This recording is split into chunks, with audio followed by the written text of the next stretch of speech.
دیکھیں پہلی بات تو آپ کو ایک بات واضح کر دوں کہ کور کمیٹی تقریباً ہر روز میٹنگ کر رہی ہے اور اس میں بڑا واضح طور پر ہم ایک پالیسی ڈیسیژنز لیتے ہیں اور وہ پالیسی ڈیسیژنز میجورٹی بیسڈ ہوتی ہیں، اوپینین ڈیفرنٹ ہوتی ہیں، اور ڈیفرنس آف اوپینین کا مطلب یہ نہیں ہوتا کہ کوئی ایک مختلف رائے رکھے اور دوسرا مختلف رائے رکھے تو ایک دوسرے کے درمیان اختلاف ہو گیا ہے۔ مختلف الآراء ہونے کے بعد پھر جو میجورٹی جس پہ فیصلہ کرتی ہے وہ پالیسی ڈیسیژن بنتا ہے اور وہ پالیسی ڈیسیژن امپلیمنٹ ہوتا ہے۔ تو میری نظر میں کسی قسم کا کوئی نہ ابہام ہے نہ کوئی کور کمیٹی کے درمیان کسی قسم کا کوئی اختلاف ہے۔ اختلاف رائے اگر کوئی ہو تو وہ کسی بڑے مقصد کے تحت ہوتا ہے کسی بھی پالیسی ڈیسیژنز کے اوپر، اور پھر جب یونانیمسلی یا میجورٹی ویو سے ایک فیصلہ ہو جاتا ہے وہ امپلیمنٹ ہوتا ہے۔ اور آپ کو پتہ ہے کوئی بھی ہو، 4 بندوں کی میٹنگ ہو،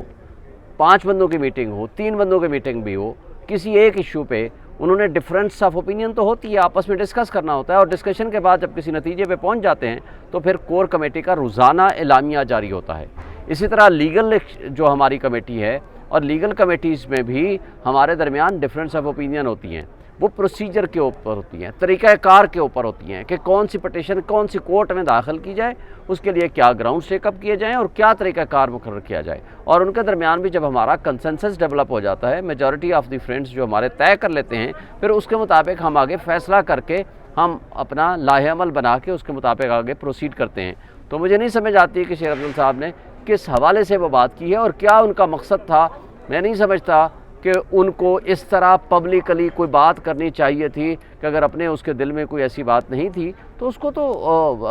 گروپ کے اندر بیٹھ کے بات کرنی چاہیے تھی، اس کو لیگل کمیٹی میں بیٹھ کے بات کرنا چاہیے تھا۔ اگر وہ لیگل کمیٹی سے ہٹ کے کوئی بات کرتا ہے، اور آپ کو پتہ ہے کہ یو کے بیسڈ این جی او نے جو ریفرنس دیا ہے وہ بھی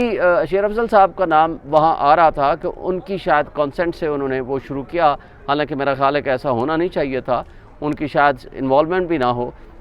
لیکن وہاں ان کو ہم نے واضح اور سختی سے روکا کہ بھائی ہمارے نہ عمران خان صاحب نے ان کو اجازت دی ہے، نہ ہم میں سے لیگل کمیٹی نے ان کو اجازت دی ہے، نہ کوئی انوالومنٹ ایسی ہے کہ وہاں وہ فنڈز اکٹھا کریں اور پھر جا کر کے کوئی پٹیشن، باہر کی پٹیشن وہ کر کیسے سکتے ہیں؟ پاکستان کا یہ ایشو ہے اور پاکستان میں پٹیشنز ہونی ہے اور ہم سارے پٹیشنز فائل کر رہے ہیں، تو لہٰذا یہ ہماری اجازت سے نہیں ہوا، ہمارے نالج میں یہ نہیں ہے۔ پچھلے 14 دن سے صرف 2 دفعہ ہماری میٹنگز ہوئی ہے، ایک دفعہ ان کی اہلیہ کی، 2 دفعہ اہلیہ کی، ایک دفعہ ایک وکیل صاحب کی، دوسری دفعہ دوسرے وکیل صاحب کی۔ ہم پرسوں گئے ہیں، وہاں کھڑے رہے ہیں، ہم نے 3 گھنٹے وہاں انتظار کیا ہے اور اپلیکیشن بھی دی ہے، ہائی کورٹ کا آرڈر بھی دیا ہے، لیکن اس کے باوجود ہمیں ملنے نہیں دیا گیا۔ عمران خان کا یہ بنیادی آئینی اور قانونی حق ہے کہ وہ اپنے لیگل ایڈوائزر سے ملیں، وہ اپنے دوستوں سے بھی ملیں، وہ اپنے پارٹی لیڈر سے بھی ملیں، یہ جیل مینول بھی اجازت دیتا ہے، یہ ہائی کورٹ کا حکم بھی ہے، لیکن اس کے باوجود وہ کس کا حکم ہے کہ یعنی یہاں عدالت عالیہ کا، ہائی کورٹ کا حکم نہیں مانا جا رہا،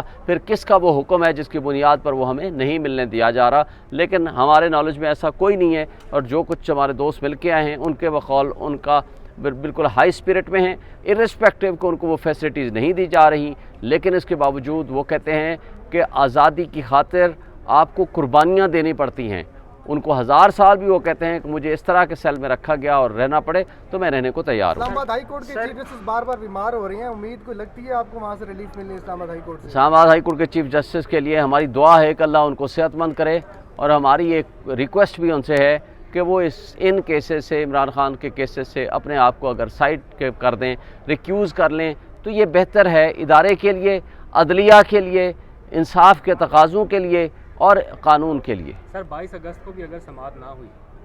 جیسا کہ دیکھیں ہم تو کوشش کریں گے کہ اس دن وہ سنیں، اگر وہ نہیں فرض کرو نہیں اویلیبل ہیں تو پھر ہم ارلی ہیئرنگ کی درخواست دیں گے کہ جو بینچ چھٹیوں میں یہ ہوتا کیا ہے، جو بینچ اویلیبل ہوتا ہے یہ کیسز ان کے پاس لگا کرتے ہیں، یہ کوئی فکس میچ تو ہے نہیں کہ جی ہر حال میں انہوں نے ہی سننا ہے۔ یہ ہمیں نہیں سمجھ آتی کہ جب ہم اعتراض بھی ان کے اوپر کر چکے ہیں تو بجائے وہ نہیں اگر سن سکتے تو ان کو کسی اور بینچ پہ بھیج دینا چاہیے۔ سر جو لیڈر 3 سے 4 ماہ کے بعد 9 مئی کے واقعات کی مذمت کر رہے ہیں، پی ٹی آئی کی ساکھ کتنی متاثر ہو رہی ہے؟ ان کی کس وقت مذمت کرنا چاہیے؟ دیکھیں پی ٹی آئی کی کوئی ساکھ متاثر نہیں ہوتی۔ اگر یہ پی ڈی ایم کی فاشسٹ جماعتیں جس طرح 16 مہینے اقتدار پہ قبضہ کر کے اسٹیبلشمنٹ کی مدد سے یہاں بیٹھے رہے ہیں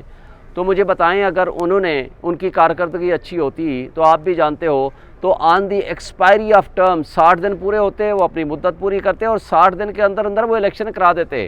وہ اب الیکشن سے بھاگ کیوں رہے ہیں؟ اس لیے بھاگ رہے ہیں، اور ان کی منافقانہ پالیسی بھی آپ دیکھ لیں. ایک طرف تو پیپلز پارٹی آج مطالبہ کر رہی ہے 90 ڈیز میں الیکشن ہو، JUI مطالبہ کرتی ہے 90 ڈیز میں الیکشن ہو،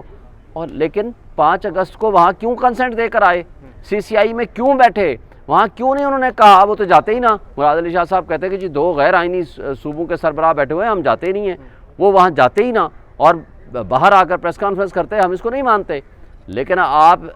4 دن پہلے ایک کٹا کھول کے جا رہے ہو اور پھر اس کو بہانہ بنا کے الیکشن کا التوا کر رہے ہو. لیکن پبلک چونکہ ان کے خلاف اتنی نفرت کر رہی ہے تو یہ صرف اپنی پولیٹیکل سکورنگ کے لیے یہ صرف بہانہ بنا رہے ہیں، کہہ رہے ہیں کہ جناب ہم بھی الیکشن یہ چاہتے ہیں. یہ الیکشن نہیں چاہتے، یہ بھاگ رہے ہیں. ہم اس سب کچھ کے باوجود کریک ڈاؤن جو کچھ ہو رہا ہے PTI کے ورکرز کے خلاف، دیکھیں سارا پاکستان کے ادارے، ساری جو نگران سیٹ اپ کے لوگ ہیں یہ، اور اسپیشلی محسن نقوی اور جو یہاں KPK میں ہو رہا ہے اور ہمارے ورکرز کو اٹھایا جا رہا ہے، چار دیواری کی پامالی ہو رہی ہے. اس سب کچھ کو ہم کیا کہیں گے؟ یہ سوائے اس بات کے کہ ہم یہ کہیں کہ ایک undeclared kind of martial law ہے. یہاں بنیادی حقوق معطل ہو چکے ہیں، چار دیواری کی پامالی ہو چکی ہے، اور محسن نقوی صاحب کے ذمہ کام صرف یہ لگایا گیا ہے کسی طریقے سے آپ کریک ڈاؤن کریں اور لوگوں کو مجبور کریں، لوگوں کو ان کے کاروبار بند کریں، ان کے گھر ختم کریں، ان کی دیواری کی پامالی کریں، ان کے رشتہ داروں کو اٹھائیں، مجبور کریں کسی طریقے سے وہ PTI کو چھوڑ دیں. بحران سر آپ دیکھ رہے ہیں سامنے پیدا ہو رہا ہے، دوسری طرف معاملہ اب کیا ڈکلیئرڈ مارشل لا کی طرف جاتا ہوا دکھائی دے رہا ہے؟ دیکھیں سارے طبقے، سارے ادارے وہ ان کی آشیرواد سے ایک قدم آگے نہیں بڑھا سکتے. ان کے سب کچھ کنٹرول میں ہے. ان کو مارشل لا لگانے کی ضرورت کیا ہے؟ مجھے آپ بتا دیں کون سا ادارہ ہے جو ان سے پوچھ کے فیصلے نہیں کر رہا؟ ان کا کنٹرول آلریڈی ہے، تو وہ کیوں وہ مارشل لا لگائیں گے؟ پہلی بات. دوسری بات مجھے بتائیں، منظور پشتین کے معاملے پر جو کچھ کل ہوا اس اسلام آباد میں، اگر PTI کا کوئی بھی ورکر کسی بھی جگہ پہ کوئی کھڑا ہو کے کچھ صرف PTI زندہ باد کا نعرہ لگاتا ہے تو اس کے اوپر ظلم و تشدد جتنا ہوتا ہے وہ سب آپ کے سامنے ہے. اور اگر یہ فکس میچ نہیں تھا، 16 مہینے اسٹیبلشمنٹ کی من پسند PDM کی اور یا شہباز شریف کی حکومت کا وہ حصہ رہے. 16 مہینوں انہوں نے ایک دن اعتراض نہیں کیا. اب ان کو یہاں لا کر کے ریڈ زون میں بٹھا کر اگر یہ فکس میچ نہیں تھا تو بتا دیں کہ ان کے خلاف پھر کیا ایکشن لیا ہے ایڈمنسٹریشن نے، کیا ایکشن لیا ہے کہ ہماری عسکری قیادت نے، کیا ایکشن لیا ہے کہ کسی اور ادارے نے. تو اس سے یہ ظاہر ہوتا ہے کہ یہ صرف عمران خان کا پختونخوا میں ووٹ تقسیم کرنے کی نیت سے ان کو فیسیلیٹیٹ کیا جا رہا ہے،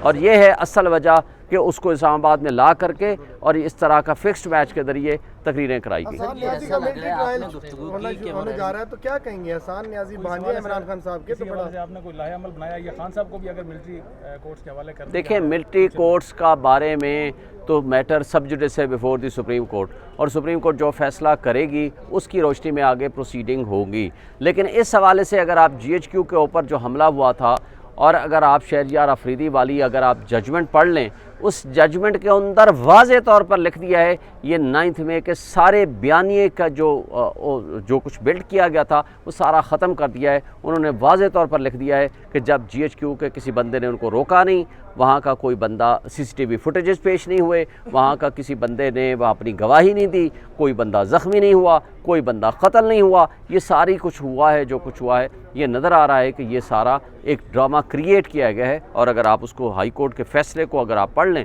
تو آپ کے سامنے ساری باتیں واضح آ جائیں گی. میرا خیال ہے کہ اس پہ مزید بات کرنے کی ضرورت ہے.